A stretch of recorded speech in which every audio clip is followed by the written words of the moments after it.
प्यारी प्यारी भव्यात्माओं, उत्तम संयम का दिन है।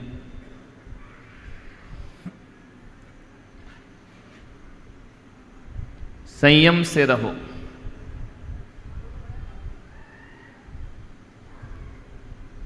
भगवान महावीर से किसी ने पूछा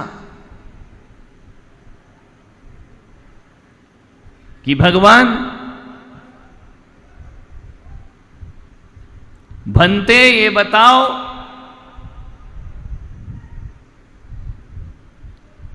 कि चट्टान से ज्यादा शक्तिशाली कौन है।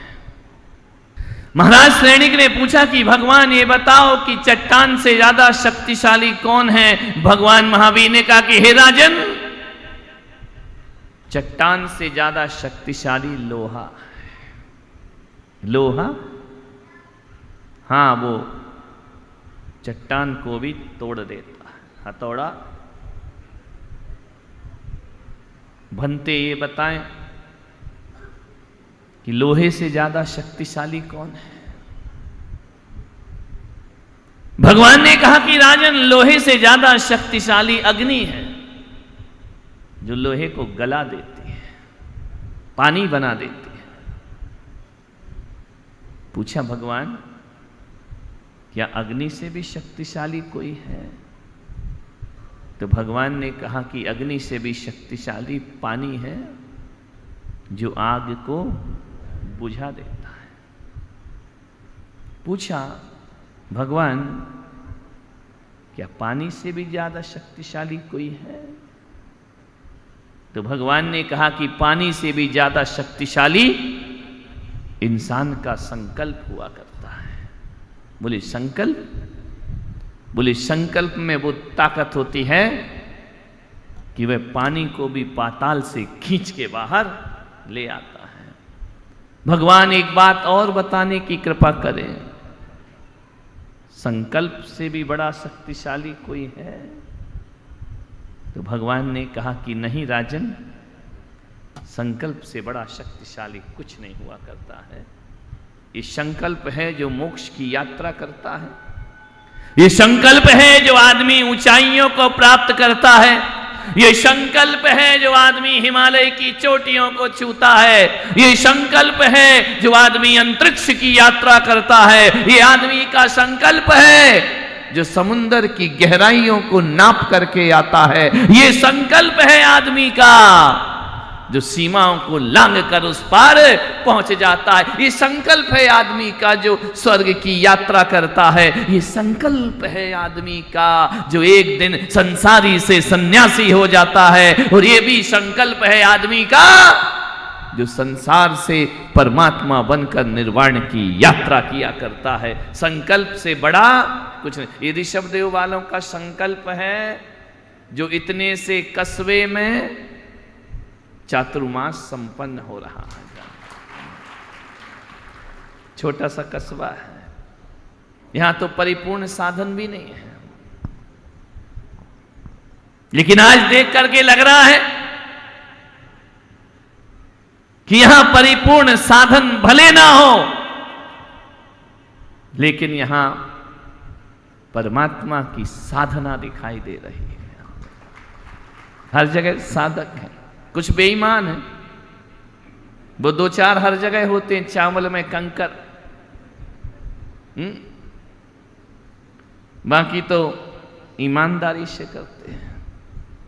और दो चार कंकर तो होना भी चाहिए, दो चार कचरा तो होना चाहिए। यदि जरके नहीं होगा तो हीरे को कौन पूछेगा? अमावस नहीं होगी तो पूर्णिमा के प्रकाश को कौन जानेगा? कांटों की चुभन नहीं होगी, फूलों की महक को कौन समझेगा? दो चार हो जाते हैं। मान्यवर, संकल्प से बड़ा कुछ नहीं होता है। नयन नहीं मिलते नयनों से, संचित नेह मिला करता है। बल्लू कहां गया आज? भाग गया? वो भी फरार हुआ है। कल से नो एंट्री। स्कूल गया मास्टर, स्कूल पहली बार छुट्टी के दिन, यानी ऐसा होशियार कि जाएगा भी तो छुट्टी के वाले दिन जाएगा, वैसे नहीं जाएगा। कोई बात नहीं। नैन नहीं मिलते नैनों से, मन का नेह मिला करता है।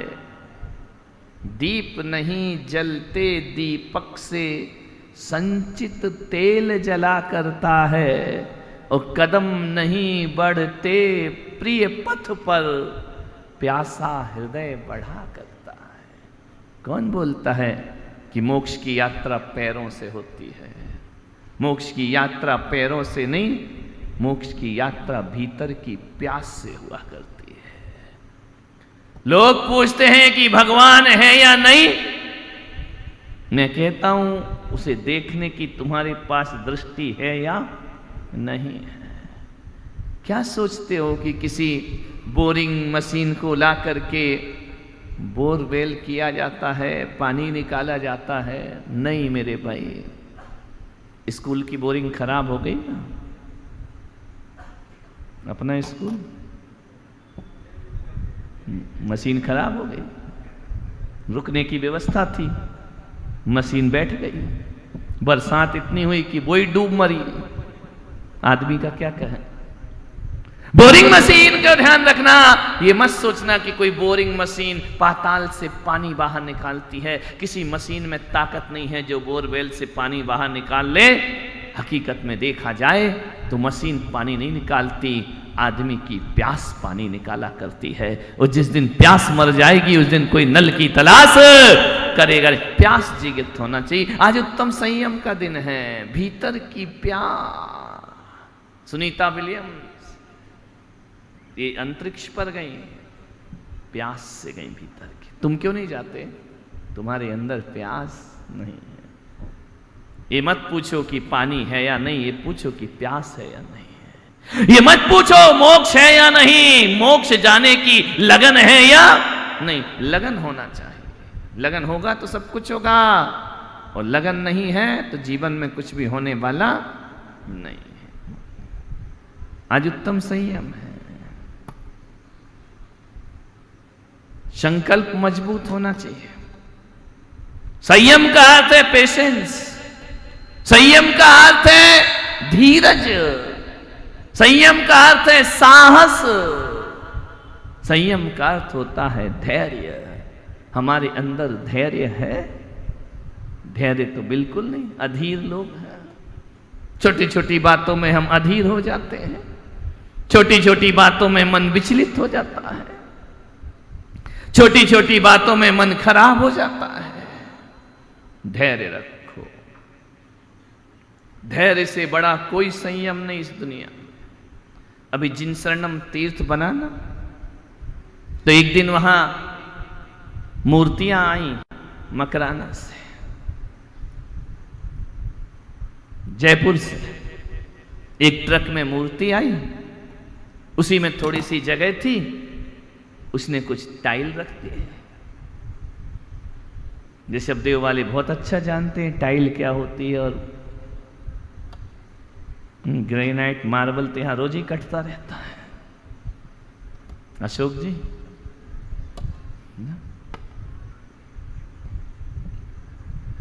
आ रहे थे जयपुर से, ध्यान रखना ये वो राजस्थान है जहां मेरा चतुर्मास हो रहा है। ये वो राजस्थान प्रांत है जो सारी दुनिया को भगवान बना के देता है। ध्यान रखना, किसी भी धर्म संप्रदाय की मूर्तियां हो, राजस्थान जयपुर से बन के जाती हैं। और जितने भी मंदिर होते हैं ना कलात्मक, वो सब राजस्थान से बनाए जाते हैं। ये वो राजस्थान जो मंदिर और मूर्तियों का निर्माण किया करता है। ध्यान रखिए, आज तुम्हारी शैली पूरी दुनिया में जानी जाती है। चाहे दिल्ली का लाल किला हो, चाहे चित्तौड़ का किला, दुनिया के जितने भी किले हों, ये कला, शिल्प कला यदि कहीं जीवित है तो वह राजस्थान में जीवित हुआ करती है। दोनों ट्रक में, एक ट्रक में मूर्ति भी है, एक ट्रक में कुछ टाइल भी रखी हुई है। टाइल ने मूर्ति से कहा, तू भी उसी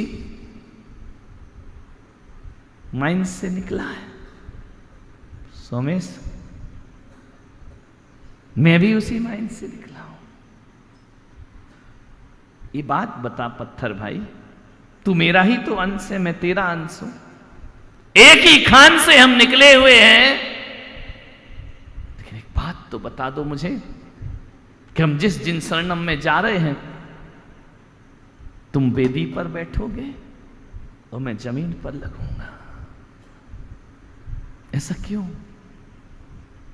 हमें निकालने वाला एक ही व्यक्ति है,